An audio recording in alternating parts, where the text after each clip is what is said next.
Sitting മണ്ഡലമാണെങ്കിലും കോൺഗ്രസിന്റെ സ്ഥാനാർത്ഥി മാറാൻ പോകുന്ന ഒരു മണ്ഡലമാണ് പെരുമ്പാവൂർ.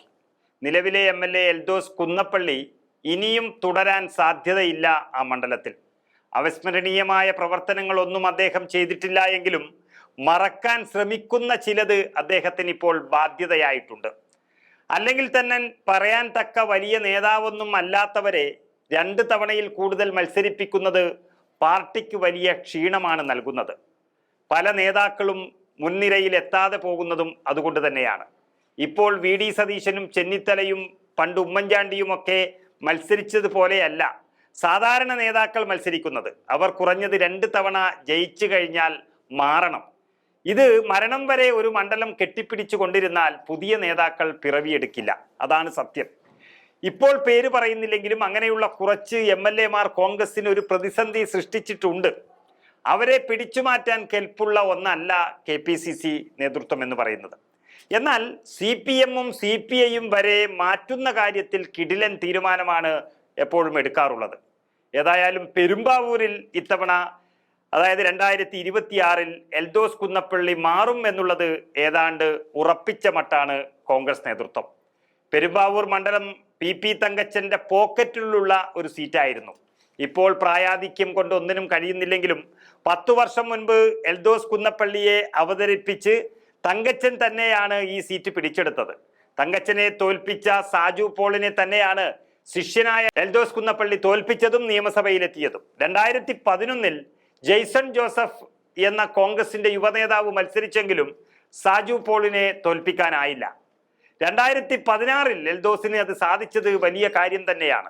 2016-ൽ 7088 വോട്ടിനാണ് 10 വർഷം MLA ആയിരുന്ന സാജു പോളിനെ എൽദോസ് കുന്നപ്പള്ളി തോൽപ്പിച്ചത്.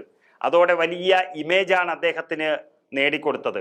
ജില്ലാ പഞ്ചായത്ത് പ്രസിഡന്റായതിന്റെ പരിചയവും എൽദോസ് കുന്നപ്പള്ളിക്ക് തുണച്ചിട്ടുണ്ട്.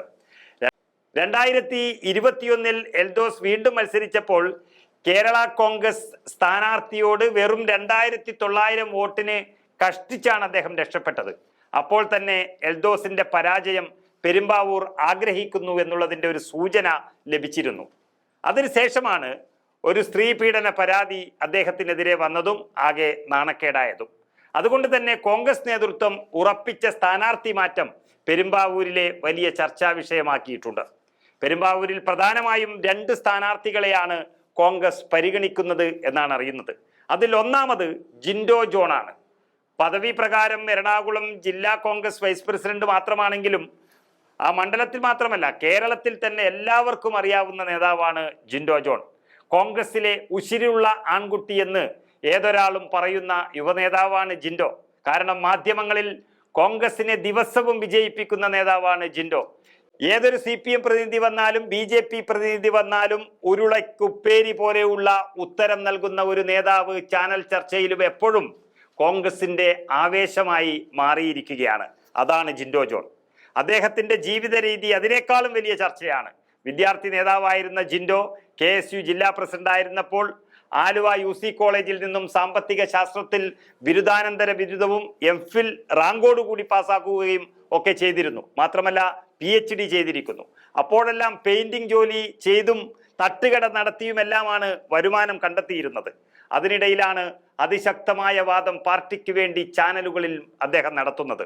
എല്ലാം പഠിച്ചെടുത്ത് തന്നെയാണ് അവതരിപ്പിക്കുന്നത്. ആ വിഷയങ്ങളിൽ അവഗാഹമായ പാണ്ഡിത്യം അദ്ദേഹം നേടിയിട്ടാകും ചാനലിലേക്ക് പോകുന്നത്. VD സതീശനും K സുധാകരനും ഒരുപോലെ പ്രിയപ്പെട്ടവനാണ് ജിൻഡോ. അങ്കമാലിയിലെ അയ്യമ്പുഴ സ്വദേശിയാണെങ്കിലും പെരുമ്പാവൂരിൽ ജിൻഡോയുടെ പേരിനാണ് മുൻതൂക്കം. അതുപോലെ രണ്ടാമതായി പറയുന്നത് വീക്ഷണം മാനേജിംഗ് ഡയറക്ടർ ജെയ്സൺ ജോസഫിന്റെ പേരാണ്. പക്ഷെ ഉമ്മൻചാണ്ടിയുടെ വിശ്വസ്തനായിരുന്ന ജെയ്സൺ ജോസഫിന് ഇപ്പോൾ പണ്ടത്തെ സ്വാധീനമില്ല എന്നുള്ളത് മറ്റൊരു കാര്യം. മാത്രമല്ല അദ്ദേഹം ഏറ്റെടുത്ത വീക്ഷണത്തെ പോലും നന്നാക്കാൻ കഴിയാതെ ഗതികെട്ടൊരവസ്ഥയിലായതും അദ്ദേഹത്തിന് തിരിച്ചടിയാണ്. ജിൻഡോ ജോണിനെ പോലെയുള്ള നേതാക്കൾ ചാനലിൽ മാത്രമല്ല സഭയിലും എത്തണമെന്നുള്ള പാർട്ടിയുടെ താല്പര്യം നിറവേറ്റാനാണ് സാധ്യത കൂടുതലും. ഇക്കഴിഞ്ഞ ലോക്സഭാ തിരഞ്ഞെടുപ്പിൽ ചാലക്കുടി മണ്ഡലത്തിൽപ്പെടുന്ന പെരുമ്പാവൂരിൽ ബെന്നി ബെഹനാന് 14,000-ൽ പരം വോട്ടിന്റെ ഭൂരിപക്ഷമാണ് നൽകിയത്. ശരിക്കും ലോക്സഭയിൽ അത് പോരാ പെരുമ്പാവൂരിനെ സംബന്ധിച്ചിടത്തോളം. പ്രധാനമായും അവിടെ ശ്രദ്ധിക്കാനുള്ളത് 20-20 പിടിക്കുന്ന വോട്ടുകളാണ്. അതുകൊണ്ട് തന്നെ 100% ആവേശം വിതയ്ക്കുന്ന ഒരു സ്ഥാനാർത്ഥി ആയാൽ മാത്രമേ പെരുമ്പാവൂരിൽ കോൺഗ്രസിന് രക്ഷയുള്ളൂ.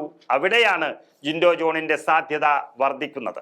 ഏതായാലും കൂടുതൽ കാലവും കോൺഗ്രസിനെ വിജയിപ്പിച്ചിട്ടുള്ള പെരുമ്പാവൂരിൽ ഇപ്പോൾ അത്ര എളുപ്പമല്ല വിജയിച്ചു വരാൻ പാർട്ടിക്ക്.